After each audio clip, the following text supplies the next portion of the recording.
हट गया, 35 से हट गया, सीए लागू हो गया और इसके अलावा उत्तराखंड में यूनिफॉर्म सिविल कोड भी लागू हो गया है। तो इस बार 24 के घोषणा पत्र में क्या खास रहने वाला है? क्या यूनिफॉर्म सिविल कोड, जनसंख्या नियंत्रण कानून और वन नेशन वन इलेक्शन भी आपके घोषणा पत्र का हिस्सा होगा? देखिए, वन नेशन वन इलेक्शन मैं उस पर आता हूं, लेकिन पहले एक बात मैं स्पष्ट कर दूं। आदरणीय राजनाथ सिंह जी हमारे रक्षा मंत्री, उनके नेतृत्व में कमेटी बनी है जिसमें पार्टी के वरिष्ठ नेताओं को हमारा मैनिफेस्टो बनाने का अवसर दिया गया है। वो जब घोषणा करेंगे तो उचित वही होगा। लेकिन एक बात तो आपके मंच में मैं कह सकता हूं जी, वन नेशन वन टैक्स ने देश का भला किया है। जीएसटी आने के बाद 90,000 करोड़ से बढ़ के 1,66,000 करोड़ रुपया प्रति माह एवरेज टैक्स कलेक्शन हो गई, यानी कि ईमानदारी से लोगों ने टैक्स दिया। ये फायदा हुआ, समय भी कम लगा, महंगाई भी बची, टैक्स भी कम हुए और टैक्स कलेक्शन बढ़ा। ये इससे हुआ। ऐसा ही वन नेशन वन इलेक्शन से होगा कि जो साल भर ये इलेक्शन कोड ऑफ कंडक्ट अलग अलग राज्यों में चलते हैं वो खत्म हो जाएंगे।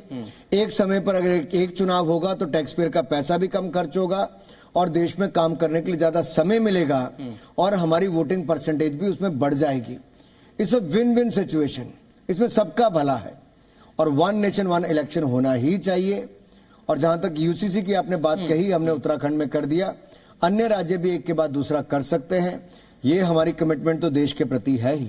और जनसंख्या नियंत्रण कानून के बारे में देखिए, अभी आप इसका, आज लोकतंत्र में आपको कंट्रोल कुछ नहीं करना होता है, आपको मिसाल पेश करनी है। अगर किसी के 2 बच्चे हैं तो उनका जीवन कैसे है, जिसके 10 बच्चे उनका जीवन कैसा है, उनका रहन सहन, खाना पीना, उनकी परवरिश, उनकी शिक्षा, उनके जीवन में क्या बदलाव आया, आप एक तुलना करके चैनल पे दिखा देंगे तो लोग स्वयं बोलेंगे हम दो हमारे दो। लेकिन जब जनसंख्या नियंत्रण कानून की चर्चा तमाम लोग अलग अलग मंचों से करते हैं तो मैंने देखा है कई राजनीतिक दल इसे एक धर्म विशेष से जोड़ने लगते हैं। देखिए क्या है विशाल जी, पहली बात तो मैं ये जनसंख्या कंट्रोल वाले पे जागरूकता होनी चाहिए। सबको लगना चाहिए जिसको जन्म दें उसको अच्छी शिक्षा दीक्षा भी दें और उसको अच्छे संस्कार दें और देश के लिए काम भी करें। देश के लिए उसको सब कुछ करना और अपने लिए भी करना है। लेकिन आप धर्म के साथ तो देखिए, 2014 में हम लोग सत्ता में आए तो उससे पहले कहते थे मोदी आएंगे तो ये खत्म हो जाएंगे, मोदी आएंगे तो मुसलमान खत्म हो जाएंगे, मान लीजिए ऐसा कहते थे। आज मैं आपके सामने पूछता हूं, मोदी जी आए तो मोदी जी ने एक ही काम किया, सबका साथ सबका विकास। हमने अगर ये पक्के मकान बनाए, शौचालय दिए, सारी सुविधाएं दी, तो क्या किसी से हमने ये पूछा कि तुम हिंदू हो कि मुसलमान हो, सिख हो कि ईसाई हो, जैन हो कि पारसी हो? नहीं पूछा।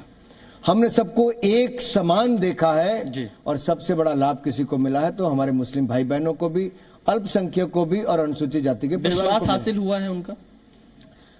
हमारा काम देश के लिए काम करना है, निष्पक्ष भाव से काम करना है। आज नहीं तो कल उनका आशीर्वाद भी मिलता है, आगे और मिलेगा। मैं आपको विश्वास दिला सकता हूं, आज मुस्लिम बहनों की जिंदगी में एक बड़ा बदलाव देखिए। कभी किसी को तलाक तलाक तलाक कह के सड़क पे छोड़ दिया जाता था, आज कोई हिम्मत नहीं ऐसी कर पाता है। आज उस बहन को मान सम्मान के साथ जीने का अवसर मिला। धारा 370-35 से हटाई, इसमें कोई भाजपा का फायदा नहीं हुआ जी, कश्मीर में रह रहे लोगों का फायदा है। इस साल 2 करोड़ 10 लाख टूरिस्ट गए, जो आज तक के सबसे ज्यादा है। जिस लाल चौक पे कभी तिरंगा झंडा फाड़ दिया जाता था, आज वहां पर तिरंगा झंडा 365 दिन लहराता है, कश्मीर की गली गली में रहता है। जिस डल लेक की खूबसूरती आप शिकारे में देखते थे, आज उस डल लेक के आसपास फॉर्मूला 1 गाड़ी भी भागती नजर आती है।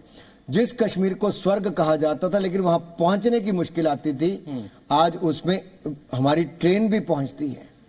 दुनिया का सबसे ऊंचा पुल चिनाब नदी पर हम लोगों ने बनाया है। आज कश्मीर में टनल्स बन रही है, 4 लेन एक्सप्रेस पे बन रहे हैं। जम्मू से श्रीनगर जाने में 14 घंटे लगते थे, आज आप 5 घंटे में पहुंचते हो साहब। कश्मीर से कन्याकुमारी, यहां तक कि लेह से लेके कन्याकुमारी तक की सड़क अब 365 दिन के लिए बनकर तैयार हो जाएगी। ऐसी टनल्स हम लोग बना के दे रहे हैं। अटल टनल बना ली मनाली में और इस सिंकुला टनल उसके अगले बन रही है। यहाँ जोजिला टनल हम लोग यहाँ पे जंस्कार वैली में बना रहे हैं।